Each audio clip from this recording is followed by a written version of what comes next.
No, Oh, it's what week. week was in?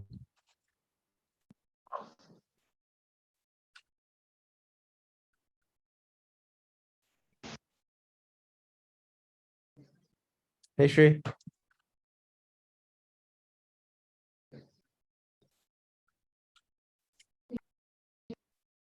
Hey guys, hey Jeffrey. I thought my headset was not working. Okay, it's not working. Okay. It looks good. Yeah. Alrighty. Okay. Let me just pull up my slides that I have. This is from a presentation that I did on like interview preparation a while back.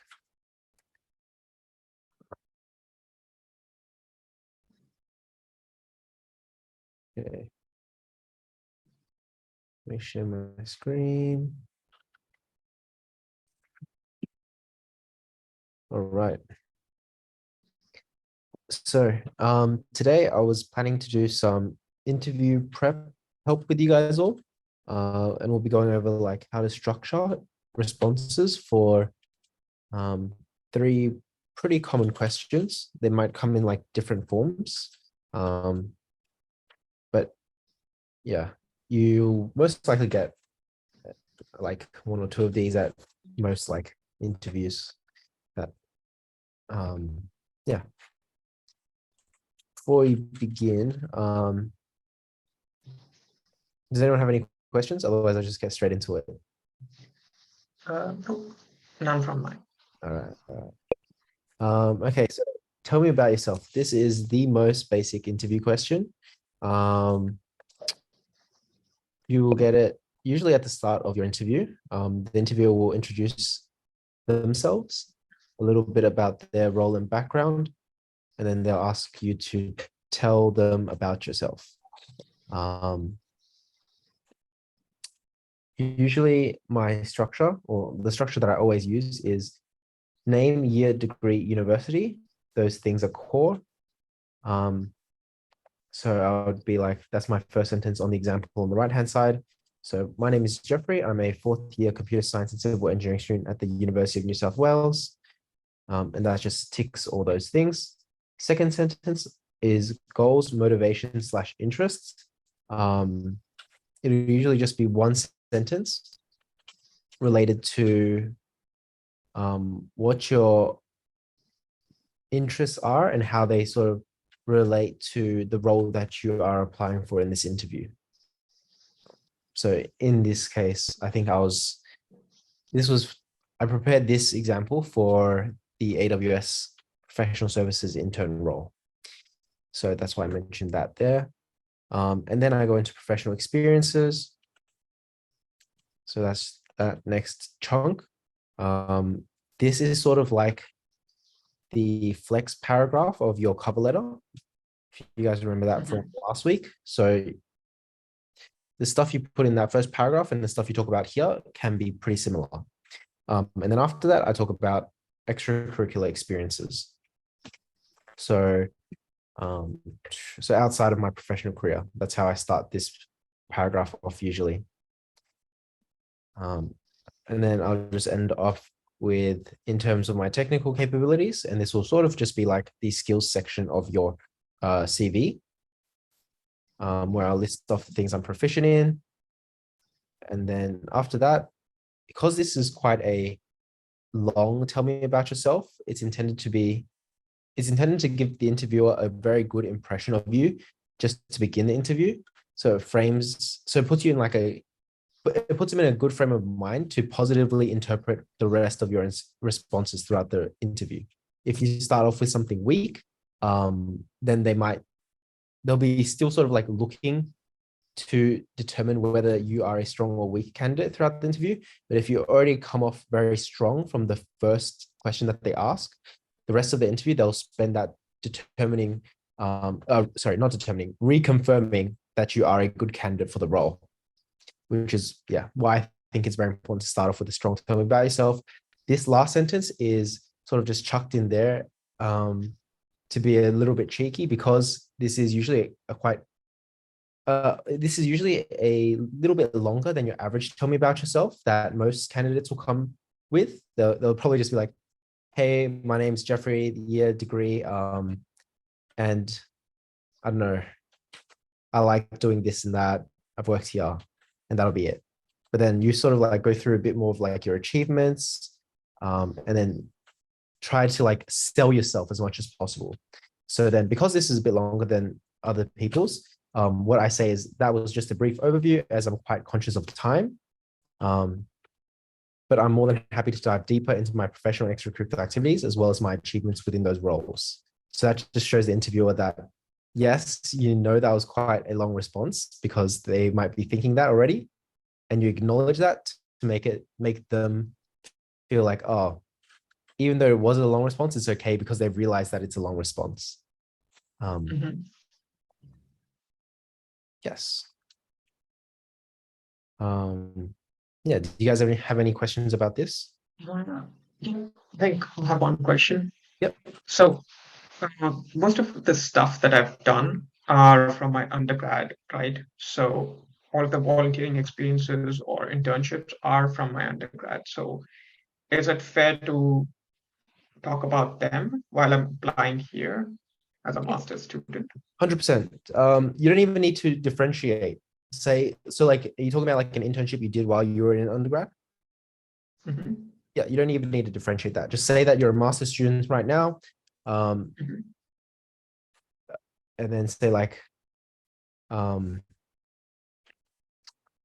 what your passions are in your goals, and then say how these interests and passions, like in my third dot point on the page, have led you to your past internship experience at XYZ company, where you worked on those sort of things. And then hopefully the things that you sort of worked on are relevant to this new role that you're applying for, so that mhm. everything sort of aligns nicely. Like your interests, your current interests and passions, that third dot point should sort of be things relevant to the role, so that when you say that these have led you to your past role, it's sort of like relevant experience as well. And they can see that you've done this in Yeah, the past and you want to do this more in the future. okay, that makes sense. Yeah. Yeah. Yeah. No need to differentiate between experiences you did in undergrad and masters. That is fine.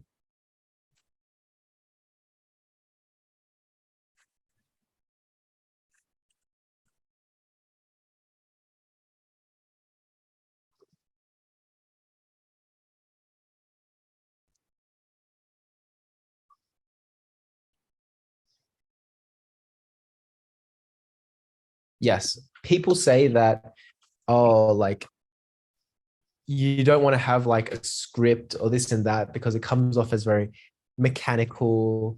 And they say like, oh, your interview preparation shouldn't really like be super in depth. You shouldn't be writing out like exact answers for all your questions and things like that.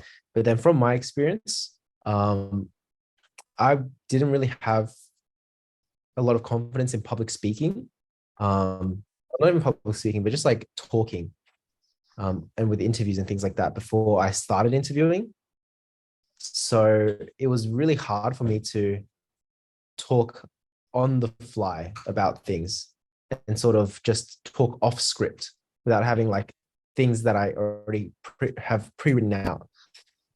So the way I overcame that was, for all my interviews early on, especially, I would write out answers for all the common questions that I anticipated that I was going to get asked, and then that sort of turned into this. I'll write it in a way where the language wasn't too formal. So it when I even if I like read it word by word for word, it wouldn't sound scripted because I would put casual language into my answers when I was writing it. And then after sort of practicing them before the interview, I'd be able to be a bit be able to sort of like say the answer smoothly during the interview, like almost word for word. I'd have my responses pretty much memorized. And then after doing enough interviews, I sort of got to the point where I would be able to just sort of mix and match from memory, like different answers and responses and experiences, so that it came off like I was basically just speaking without a script. But early on for me, that was really hard.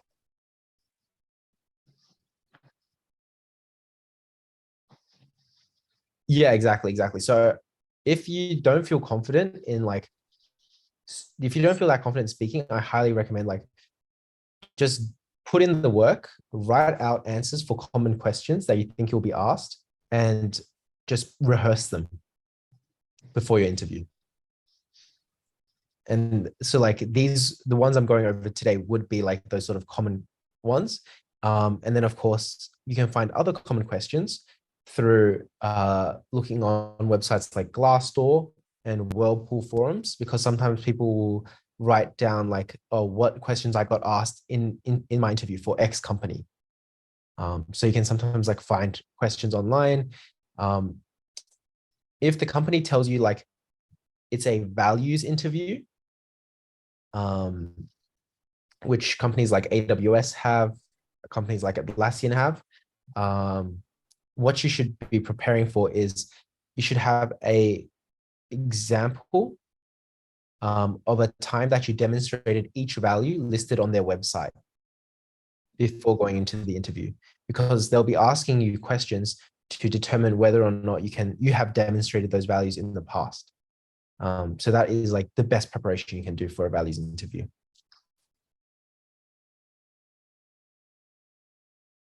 Glassdoor. Yeah. Yeah. Yeah. It's a website. Yeah.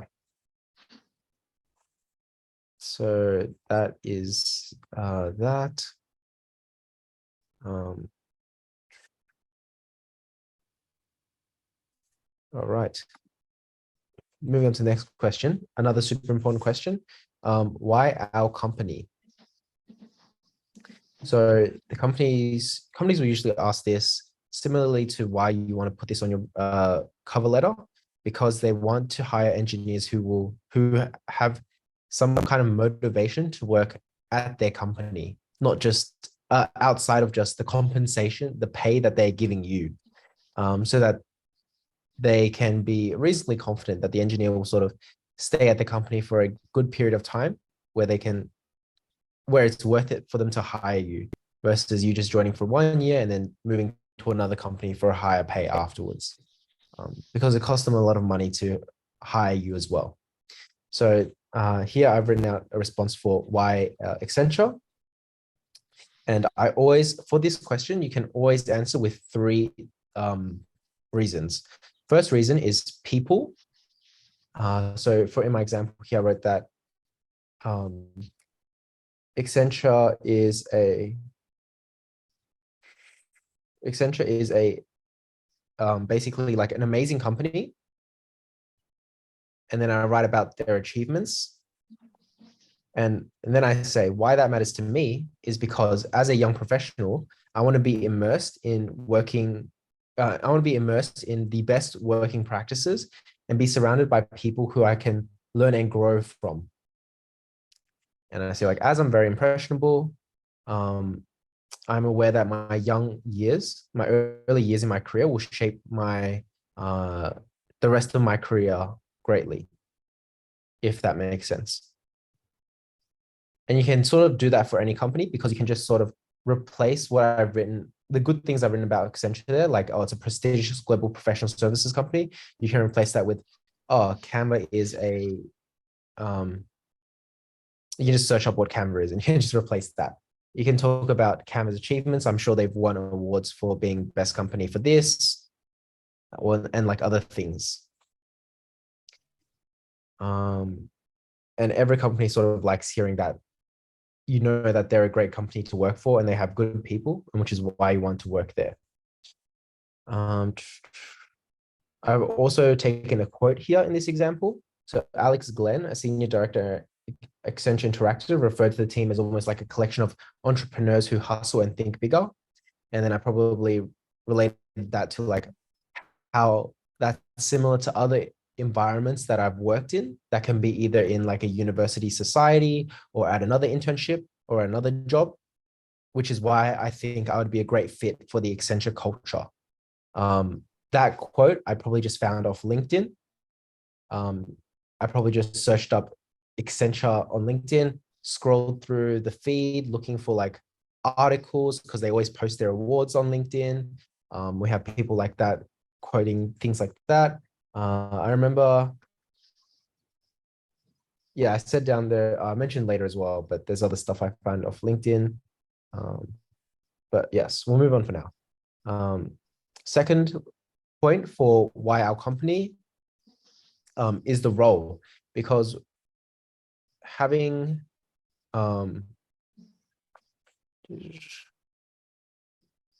having the like a specific role is not something you can get at like every company. So you can, in this example, I talk about how digital technology consulting is a field I'm extremely passionate about. So that wouldn't exist at every company out there. Like I wouldn't be able to do digital or technology consulting at a company like Atlassian, where we work on a product. But that's possible at Accenture because it's a consulting firm. I'm extremely passionate about due to my love for cloud computing and then customer service / client engagements, which I developed through my time at Optus as a DevOps engineer, my time at university, and my many years in the hospitality industry. So I sort of just link that to past experiences. And then I say, furthermore, the projects that the Accenture Interactive team work on are so unique and interesting, such as the Unilever chatbot, the Adidas e-commerce site, and the KLM Cargo HoloLens experience. Those projects I just found off their website. Always read through a company's website before going to the interview because they'll have their values, which you will most likely need to mention during an interview, as well as past projects, which you can reference to show your interest in that company. And yes, that's it. And then last but not least, the third dot point is culture and leadership. I say that I'm very excited to join Accenture Interactive because of the culture and leadership.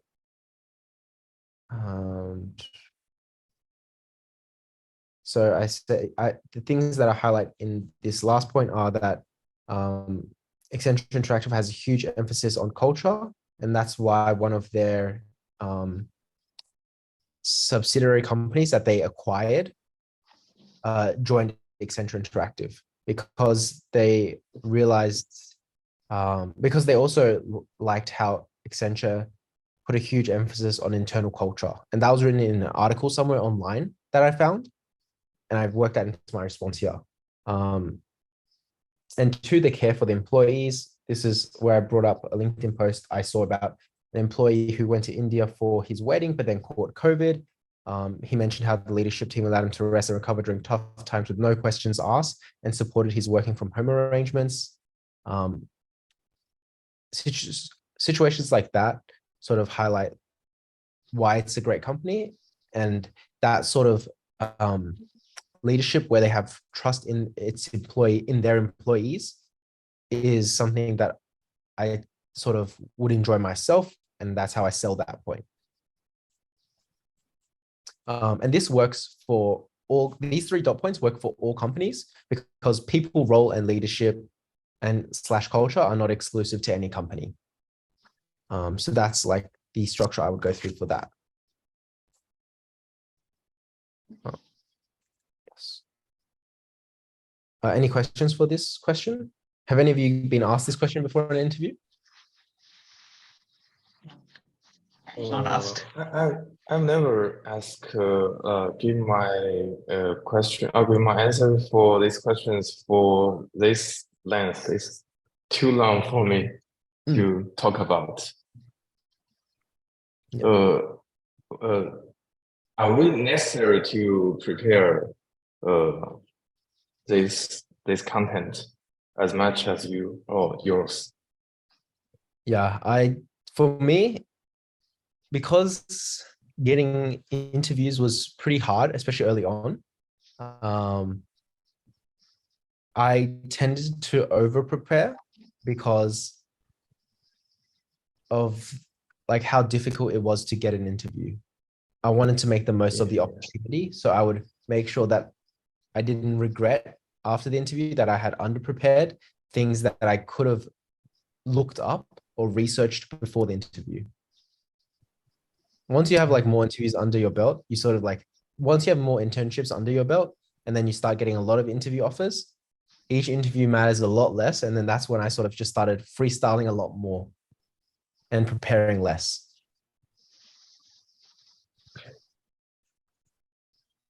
Yes. All right. And then the third one they'll sometimes ask is strength and weakness. And also all of these questions, they can also ask it in like a written response format sometimes.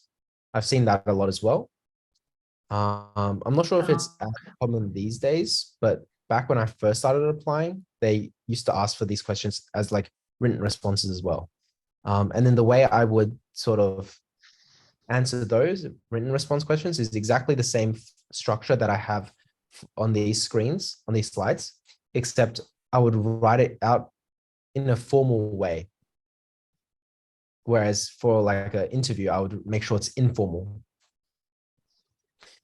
Okay, so strength and weakness. So strength, I would always focus on some key things. When I first started answering this question, I did it unsuccessfully because I used to think I wanted to avoid generic answers. Things like, oh, my strength is that I work really hard. Because back then I was like, that's not a very unique strength. Everyone works hard. Everyone can work hard, right? Like that's not a very unique strength that would make the company want to hire me. So I went out of my way to think of the most obscure things, like, oh, I'm really creative or like innovative or things like that. But honestly, these generic ones work best, to be honest, because if you think of some obscure thing, honestly, the company might not even need it in the role. And you don't know what the role requires until you've actually like worked in it or you talk to someone who's in that role. Like thinking about my role at Atlassian right now, I don't think innovation is that huge of a strength, to be honest. I think being good at coding is better of a strength than being super innovative. So that's why I learned to stick to the like a similar set of strengths for each time I answer these questions. And they were work ethic, technical skills, and soft skills. And this is like a response that I've written here. I see my main strength as my work ethic, technical skills, and leadership skills, which I've demonstrated through various commitments in 2020. So that was a long time ago. So I talk about how I learned my soft skills from when I was a director at a society where I ran soft skill workshops. And then I talked about leadership skills here. And then lastly, okay, no.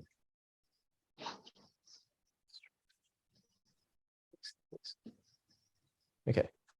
I talk about areas for improvement in my third paragraph. But yes, basically just focus on these classic strengths because every single company will require them. To highlight technical skill, you can talk about projects. For work ethic, you can give an example of some group project where you put in like effort above average, like you took on extra responsibilities during the group project. Even better if they were leadership responsibilities, such as like team management. And then for weakness, usually they tell you to like, you don't really want to give them an actual weakness, but what the perfect answer for this question, I would say is they want to hear something that you used to be not that good at, but you're working on now. So you're already better at it. So it's not like a real weakness, but they just want to know that you can identify a weakness that you have and formulate a plan to improve on it. That's what they want to hear in that answer. So an easy thing to say for that is soft skills, but you can write other stuff for here as long as you have already moved past the point where you've identified it and you are working on improving it. So you could say technical skills here. I used to be not that good at technical skills. It was a weakness of mine. And then I improved through doing like LeetCode questions more regularly. But of course, that still doesn't sound that great because technical skills are usually a very core part of the job you will be applying for. Like if you're not good at programming, even if you are improving, it doesn't really give them great confidence in hiring you, which is why I prefer using soft skills here because it's not super relevant, but of course it's better to have than to not have because you will have to like communicate your ideas from time to time. So in my example, I did like public speaking, I think. Yeah, I said that I was not very good at public speaking. And then how I improved that was I took a lot of opportunities with the societies. And then that gave me chances to practice my public speaking and step out of my comfort zone. And as a result, my public speaking skills have improved greatly, but it's still an area that I believe I have room for growth in. Important to mention that last part because otherwise it sounds like you're just talking about a strength, but then you have to highlight that you still have room for growth. So you are addressing a weakness. Yeah, any questions for this?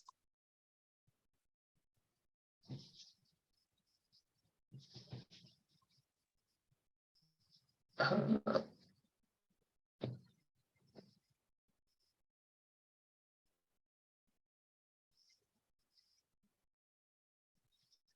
right, if not, we'll just move on. You guys can always just ask questions later on as well. Also, if you have any just interview questions in general, feel free to ask them as well. Like, I don't know, how long I usually spend preparing for an interview. What steps do I take when I get like my interview email? What are the first few things I do? Any questions, feel free to ask. But for now, we'll move on to the next one, which is where do you see yourself in 5 years' time? The great answer that I use for this is I'll usually say leading a team at your firm, because in the past, there used to be less focus or emphasis on individual contributor roles, which are like basically senior engineer roles where you've worked at maybe like a company for 5 years, but you don't want to lead a team. So you're just like a really good software engineer. Back then, there wasn't as much of that. And sort of like as you progressed up, after like maybe 5 years or so, you were expected to get into management and lead like a team of software engineers, which is why I always said leading a team of software engineers. But now if you prefer to stay as an individual contributor and not lead a team, just code, then you can say, I see myself as an individual contributor at your firm, or like a senior engineer, something like that. Yeah, and then when you say senior individual contributor, just say you want to explore like technical mastery and you really prefer the technical details over people management.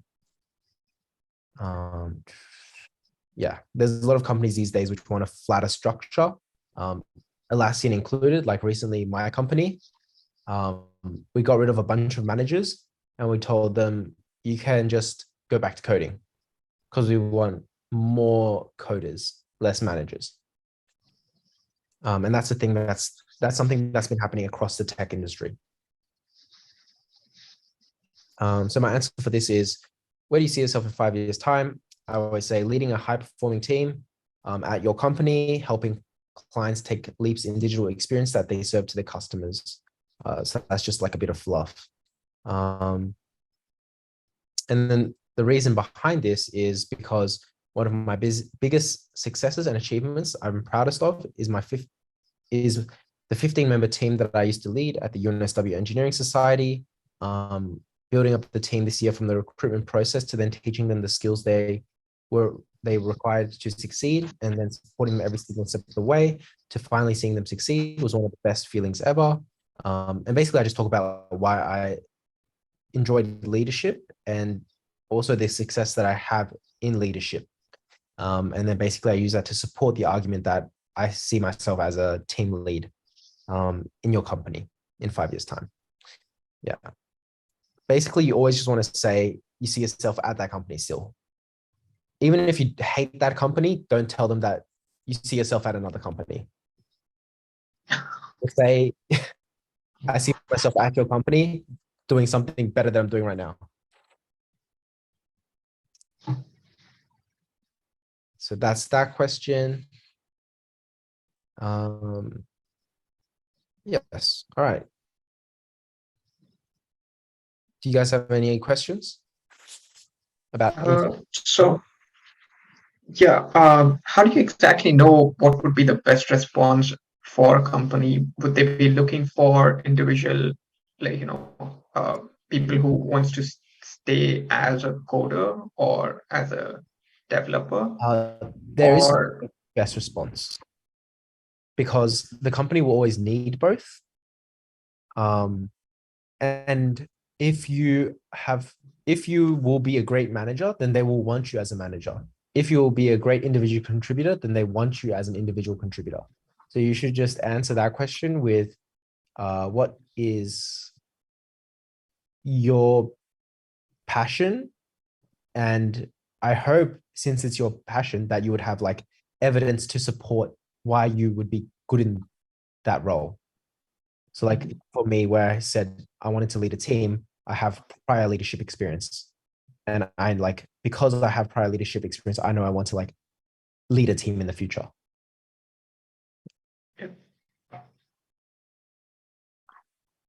we can also kind of say the mix of both, right? Like both words, depending on the needs for a company. Maybe we can I say that? I really wouldn't say that because that is essentially saying you don't know what you want to do. And it's always better to have someone who knows what they want to do. Like, yeah, even like this answer, it's not locking you in. Like if I say I want to lead a high performing team in my answer in the interview, they're going to forget that as soon as I join the company. No one's going to know what my response for that question is. I can tell them after I join the company that I want to become an individual contributor and no one will bat an eyelid. It'll be, yeah, A-okay.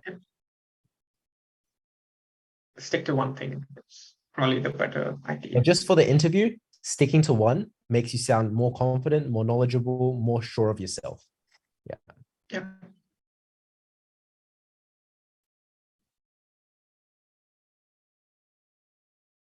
Another great tip is to research your interviewer. If you can bond with your interviewer through some common thing that you guys share, then that will give you a better impression, especially if it's like a values interview, because the right or wrong answer just depends on how they feel about your answer. It's not like a technical interview where there's a correct and incorrect answer. For example, you can stalk your interviewer's LinkedIn. Maybe they post articles on their viewpoints. Like that's not every person, but sometimes like more passionate engineers do that. You can stalk their LinkedIn, see articles that they've reacted to, things like that. You can see their work experience, and you can talk about things that might be more familiar to them. Yeah. Just did that. Yeah.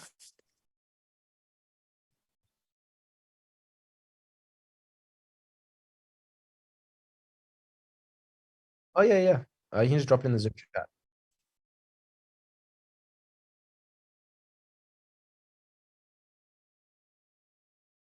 Oh, sorry, what?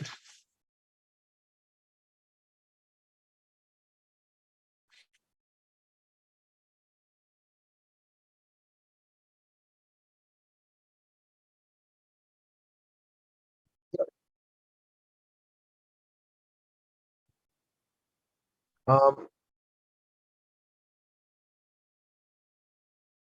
so which questions are more important than others? Okay. So tell me about yourself. I went through that. That is definitely asked at like 90% of interviews. The only time I was not asked this question was at like an AWS interview once. Why this firm company? Definitely. Why you're interested in this role? Definitely. Yep. So number 2 and number 3. Why should we hire you? That one's a bit less common. Yeah, it's not as common. And even if you do get an interview, yeah, even if you do get that question in an interview, you can sort of use your tell me about yourself response, because your tell me about yourself is essentially a flex. And why should they hire you? Well, it's because of all these great things you just talked about. So you can sort of like use your examples in your tell me about yourself response for that question. What is your biggest strength? Yep, I went through that. They asked that. But they like asking the weakness one a bit more, just because they want to know that you have a growth mindset and you're open to continuously learning and improving. That's very important at most companies. So the biggest weakness one, I would say they ask more.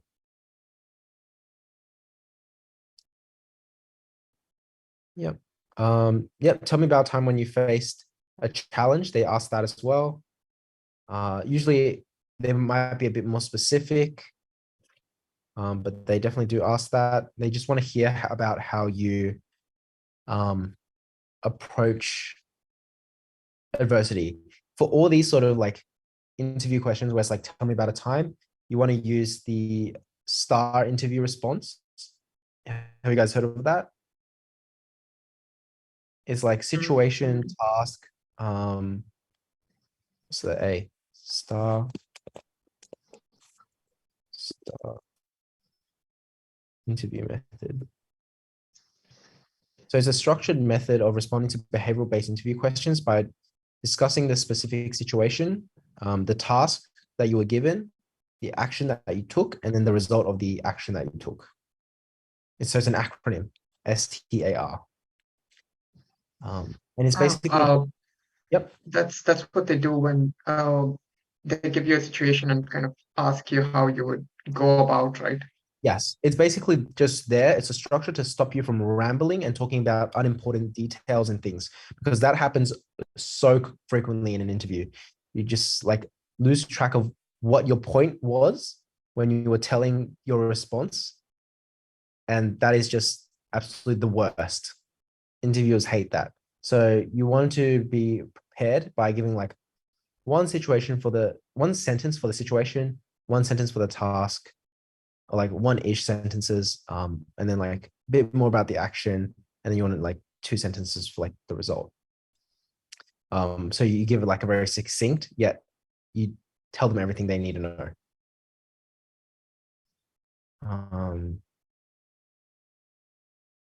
Where do you see yourself in 5 years? We covered that. That is us like maybe 50% of the time, I'd say. Number 10 is something that caught my eye. I've never been asked that. Even when I had no experience, they never asked that question. I've been in a lot of interviews.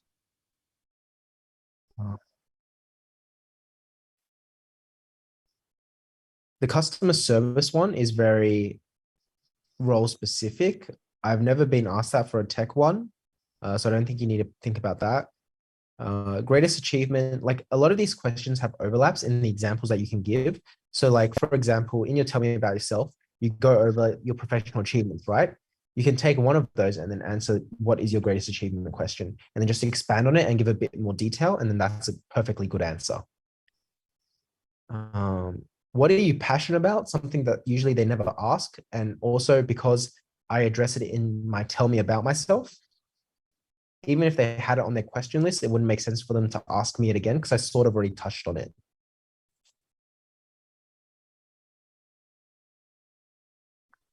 How do you relax in your free time? Another question that's not really asked.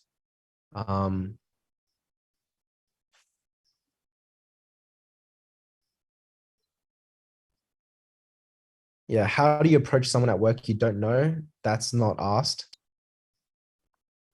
But that sort of like what they're getting at, what they're trying to find out from you, you can sort of tell them in your other interview responses. So for example, tell me about a time when you faced a challenge. I would say, for example, there was one time where I couldn't get my code working, and that was the challenge. What the actions which I took were, first I looked at Stack Overflow.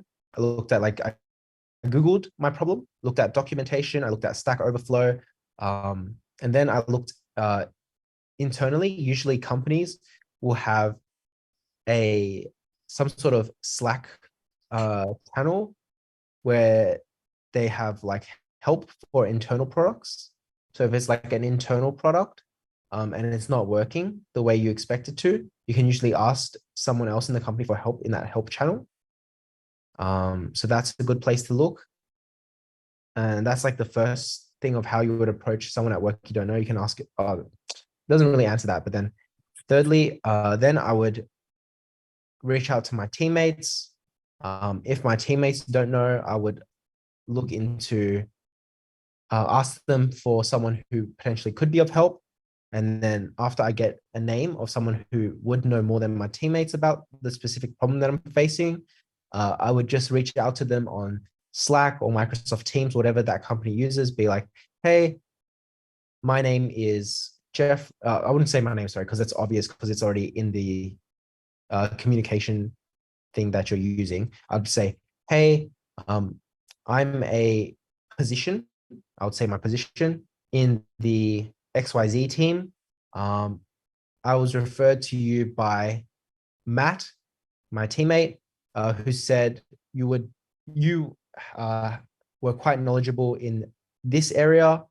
And so I wanted to ask you about XYZ, and I'll go through my problem.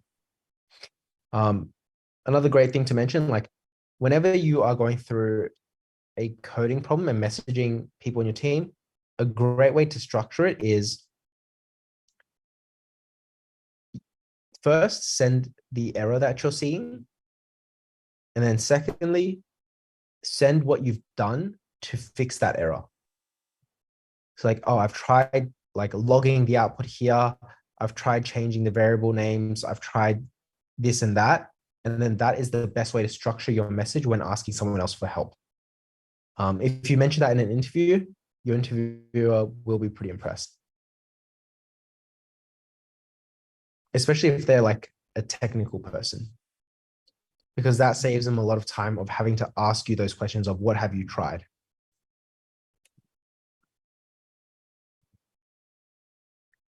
How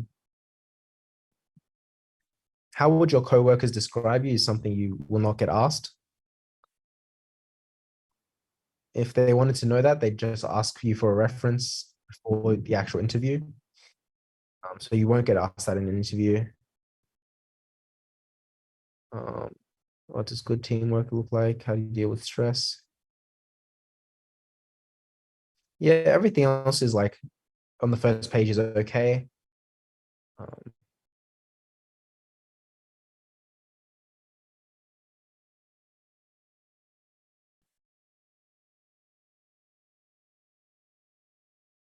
I would say everything, pretty much everything on the second page is not important. Everything on the second page is not important. Oh, sorry, the third page is. So it's like question 33 to 73. I don't think any of those are particularly important questions. What do you become? what computer programs you're familiar with. You sort of cover that in your tell me about yourself. So question 82. Like, yes, they want to know that about you sometimes, but then because you already tell them about it in your tell me about yourself response, they won't ask you that.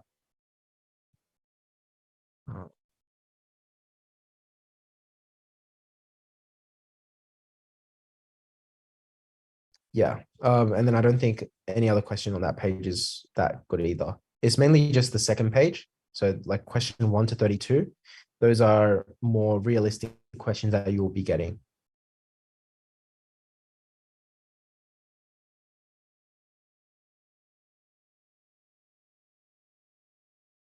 Yeah, I think that would definitely help. Yeah,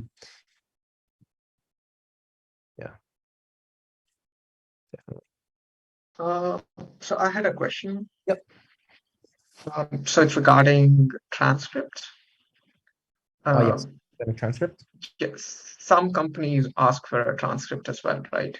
And right now I don't have any transcript, Yes. at least from UNSW. You need So how do one. I go about applying to such companies, or should I just drop them?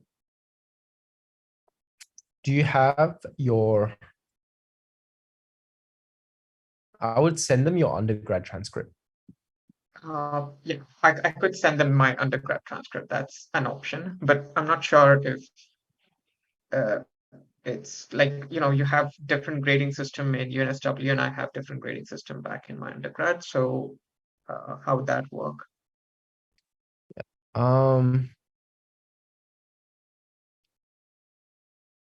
I think just send in your undergrad, because like usually on the interview application website, it's usually a required field. So you actually won't be able to apply unless you submit something. So I would just submit your undergrad. If they find it strange that you've submitted your undergrad, when they look at it and they want to know your master's, then they'll reach out to you and ask you why you haven't submitted your master's transcript. And then you can tell them. Yeah. Because if you just email them off the bat, who knows if they're going to reply to you or not, and then you might never get your application in. Yeah. Makes sense. Yeah. I'll just attach my undergrad transcript. But you should get your master's transcript by the end of this term, right? Because you this is my first term. Yeah. So yeah, I think I would write. Can I get my transcript in first term itself? You can get it after the first term's finished, because then you'll have something on your transcript. Okay, yeah. Yeah, I can do that. Yeah. And you can just access that on your Moodle page. If you go to my UNSW and then go academic transcript, that's what you can put on there.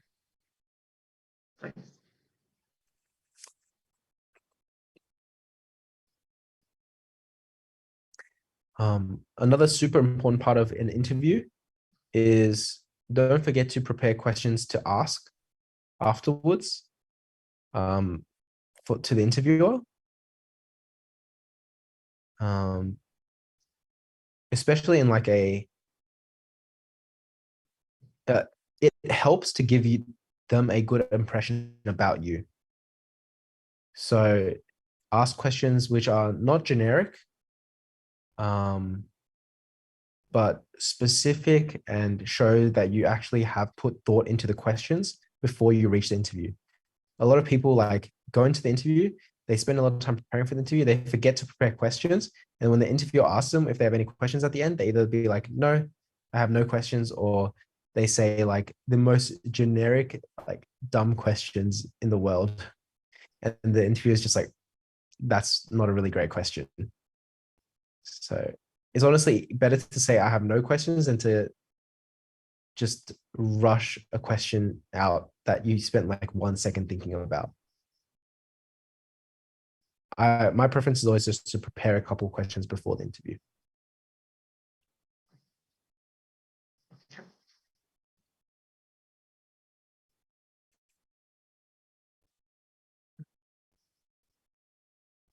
Yeah. Any other questions? Not from my end. All right. Are you guys all coming to the closing ceremony tomorrow? Yeah, I'll be there. Yeah. I'm prepared to. I think we're doing like a Kahoot, a technical Kahoot, and like a hackathon, mini hackathon sort of thing. So that'll be interesting. Yes. Yeah. Don't worry, you can just think of it as a chance to practice your technical skills and English, Jason. Don't have to take it too seriously. Yeah. We did win the last Kahoot though. Oh, I did true. tell the yeah, I did tell the people who were there, like the organizers, that you better remember this Kahoot winning as well when you have if you're going to distribute any awards, because there were questions about the Kardashians, which I had to really What think hard to come up with answers to. So I really hope they remember that. was this? What the heck? Yeah. So that it was a pop quiz at the start, and then it transitioned to computer science, and then finally it was about CSE SOC, like the society itself. So I was surprised that I got so many answers right uh, regarding like the questions with CSE society. So, for example, there were questions like when was CSE society started and stuff like that. So that was funny that I got those right. That's so crazy. Okay. That's interesting. Yeah, I guess was it fun? Yeah, but I think there was basically no one. It was like I think three teams who did come. Really? So Okay. 3 or 4 teams. Yeah, There's a bigger turnout tomorrow. hopefully, yeah, because I think they have a lot of things planned out. So Yeah, yeah. Hopefully they plan out a big dinner as well. yeah, it'll probably be burgers again. I hope it's something even better than burgers. Usually the food for the closing ceremony is better than the opening ceremony. Okay, I'll take your word for it. I expect them to beat the burgers that they gave us last time. Double patty, but the burger itself. Yeah, something like that. Or maybe we'll get the combo this time with the fries and drink. Oh yeah, that'll be better. Yeah, all right. If there's no more questions, I will see you guys tomorrow. Yeah. So I've been working on that cover letter. Oh yeah, yeah. So Do I'm you want to almost share that? done. I'm almost done. I wouldn't say I'm done. Like I have a para, like I think 2 paras to go. Hmm. Once that's done, can I just send it in the chat? Maybe you Yeah. can just look over, and if you can just point out the things that I can Yeah, change, I'll just do that. no worries at all. Yeah. Send me a Google Drive link because then I can make annotations Okay. on it easily. Yeah, I can do that. Yeah. All right, too easy, too easy. All right, I'll see you guys tomorrow then.